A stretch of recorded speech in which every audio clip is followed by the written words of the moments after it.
This is a day of stillness and of peace. And get comfortable because we have another one of those long questions that get answered. What is the real world? So the lesson is 291. This is a day of stillness and of peace. Get in that place because we got a little bit of reading to do. What is the real world? What is the real world? The real world is a symbol, like the rest of what perception offers. Yet it stands for what is opposite to what you made. All right, this is the real world. Your world is seen through eyes of fear and brings the witnesses of terror to your mind. The real world cannot be perceived except through eyes forgiveness blesses. So they see a world where terror is impossible and witnesses to fear cannot be found. The real world holds a counterpart for each unhappy thought reflected in your world. Wow, your world sucks. A sure correction. A sure correction for the sights of fear and sounds of battle which your world contains. The real world shows a world seen differently through quiet eyes and with a mind at peace. Nothing but rest is there.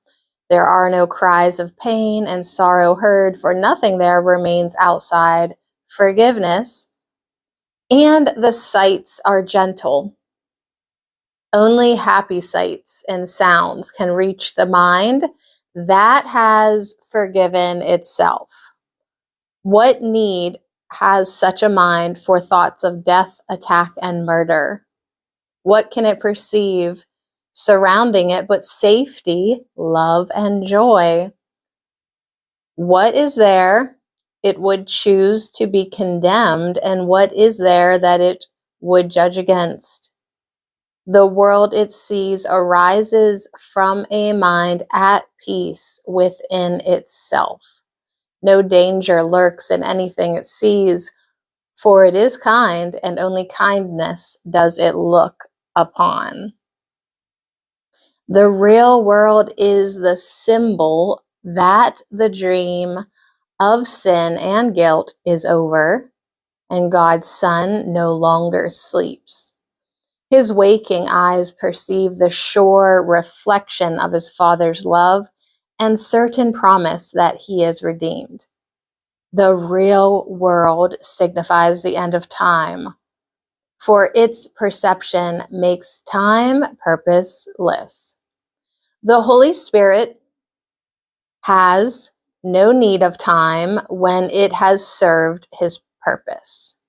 Now he waits but that one instant more for God to take his final step, and time has disappeared, taking perception with it as it goes, and leaving but the truth to be itself. That instant is our goal, for it contains the memory of God. And as we look upon a world forgiven, it is he who calls to us and comes to take us home, reminding us of our identity, which our forgiveness has restored to us. So that answers the question that you may have been thinking, what is the real world? All right, got to get that out of the way for lesson 291. This is a day of stillness and of peace. Christ's vision looks through me today. His sight shows me all things forgiven and at peace, and offers the same vision to the world. And I accept this vision in its name, both for myself and for the world as well. What loveliness we look upon today, what holiness we see surrounding us, and it is given us to recognize it is a holiness in which we share. It is the holiness of God himself. So just a good, holy, still, peaceful kind of day. This day, my mind is quiet to receive the thoughts you offer me. and I accept what comes from you instead of from myself. I do not know the way to you, but you are wholly certain. Father, guide your Son along the quiet path that leads to you. Let my forgiveness be complete, and let the memory of you return to me.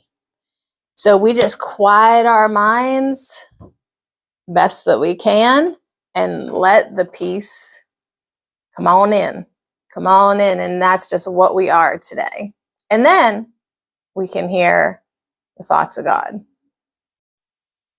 Tina Jesus for lesson 291 said, relish the days of stillness and peace that you have. Really enjoy the days of peace and stillness.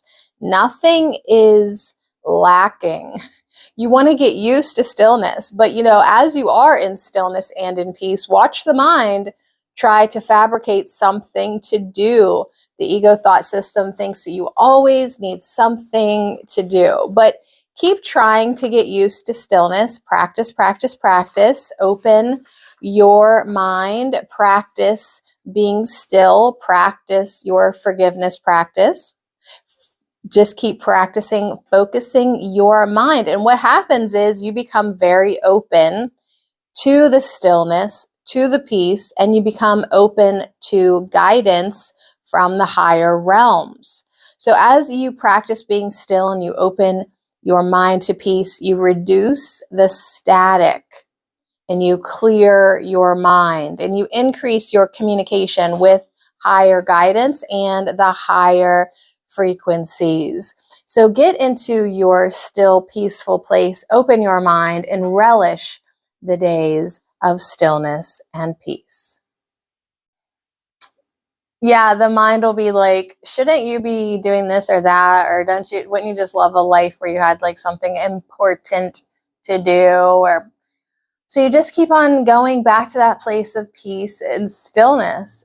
And then Tina Jesus was explaining that that's how Tina Louise Spalding got herself into a place to channel Jesus. But then Jesus was quick to let us know that we're probably not going to be the ones to do that. But you will have your own guidance. You will have your own purpose, if you will, or you'll just sit there having a peaceful, still life. That's kind of where I'm at. Like, I'm like, Holy Spirit, you could be having me do a lot more, but yeah, if you just want me to sit here and be peaceful, sure.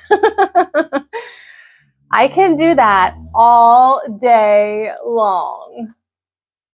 Pathwaysoflight.org. Welcome to the reading, A Course in Miracles Workbook Lesson 291, Insights. This is a day of stillness and of peace. Stillness and peace are our natural condition. They describe the state in which we were created. The chaos, confusion, and conflict of this world are the effect of believing in the illusion that we are separate from our Creator, our Source. We can return to our natural condition by simply giving up our belief in what could never be. Belief makes experience. If we believe that we are separate, we experience all the effects, all the fear and guilt that come with believing we are separate. This need not be. We experience this world of separation because we chose it. But in any moment, we can choose differently. We need only recognize that this world truly offers us nothing that we really want. It seems insane that we would choose a world of pain and suffering. And it is insane. But in our insanity, we do not recognize that we are choosing pain and suffering. We think we are choosing independence, individuality, and control of our lives, which can be summed up as choosing specialness. In our insanity, we do not realize that in choosing to be separate from our source, which is our strength and our life, we are choosing weakness and death. The seeming complexity of the ego thought system with its countless images was made to disguise that we are choosing against our happiness and peace. Consequently, though the choice is simple, it is not easy because we have come to place great value in the images we believe are real. We must be taught that these images offer us nothing of value and, in fact, stand as a barrier against the stillness and peace that is our natural condition. To be taught, we must be willing to be taught. The entire message of the course is summed up in the introduction, but we need the remaining 1,200 pages to bring us to the recognition that the world we thought was so valuable is not what we want. For most of us, it comes gradually. Little by little, we see one aspect or another of what we have valued as not bringing us what we want. We become willing to let it go. We accelerate this process by developing the practice of bringing every image we have in this world to the Holy Spirit and asking for His interpretation, His meaning. In the beginning, it seems that we only are willing to bring Him the things we perceive as painful. Gradually, we begin to realize that even the forms in this world that seem to bring us pleasure have a hidden cost that keeps us from recognizing the joy and peace of heaven that is our inheritance. And so we become more willing to bring all perceptions to the Holy Spirit and ask Him to decide for us what it means. We ask Him to decide for God on our behalf in all things. And we let the Holy Spirit decide for God for us. As we do that, He undoes the effects of all our mistaken choices, freeing us from guilt. This is how we have a day of stillness and peace. The sentence that stands out to me in this lesson is, "This day, my mind is quiet to receive the thoughts you offer me." My practice today is to open my mind to the Holy Spirit's quietness, the Holy Spirit's peace of mind. In order to do this, it helps for me to pay attention to the thoughts I am accepting into my mind. I need to be vigilant to my level of peace. I need to be vigilant to keeping my mind open to receive the thoughts that the Holy Spirit is always offering me. Today is a day of practice. Today is a day of accepting the Holy Spirit's perception with every experience I have today. Today is a day of accepting the truth and letting go of the ego's false ideas. My first thought as I read this lesson is that today was going to be a real challenge. This is going to be a very busy day with hardly a moment to catch my breath. I wondered how I could experience stillness and peace under these conditions. Then I thought that these are the conditions under which I most need stillness and peace. I think that it must be possible to have peace at all times. I just have never chosen to do this. I will work on this lesson today and truly seek peace. This is just another example of living in the illusion, but knowing that I am not the illusion. I will be very busy as I take care of the illusion, but will be at peace while I do it, knowing that God is in charge of this too. pathwaysoflight.org.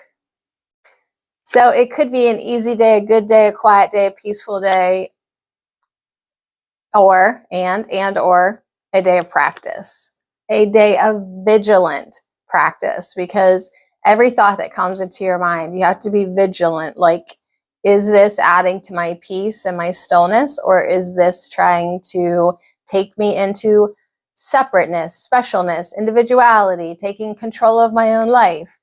You know, those are the things that keep you invested in the illusion. So we're all in the illusion, but can we be in the illusion and still have peace of mind? Is this annoying? That's what I'm doing down there. Put your phone down, say, can we do it? Yes, of course we can do it. It's just a choice. It's just a choice of, are we taking every thought to the Holy Spirit? Okay, so the thing that I like the best about the Pathways of Light today for 291 is that at first we just take the painful thoughts to the Holy Spirit. We think that's like the important ones to take, and they are. But then eventually you start to think that, no, actually it's every thought. Even the thoughts that bring you pleasure and stuff, take those to the Holy Spirit too, so that he can shed the light on those thoughts as well. Because pain and pleasure are both tools of the ego. So that was good to hear, because that's kind of like next level stuff for me anyways. So on that note, have a great, peaceful, still day. This is a day of stillness and of peace. Let Christ's vision look through you today. Let the Holy Spirit help you forgive, help you see things differently, and then look upon loveliness. Look upon the loveliness surrounding you and recognize it is a holiness in which we all share. It is the holiness of God himself. So we're well on our way to remembering and accessing that peace and stillness of God that is always there for us, even when you have busy days, even when you have days in the illusion that are anything but, you can still access this. But you got to practice, practice, practice, practice.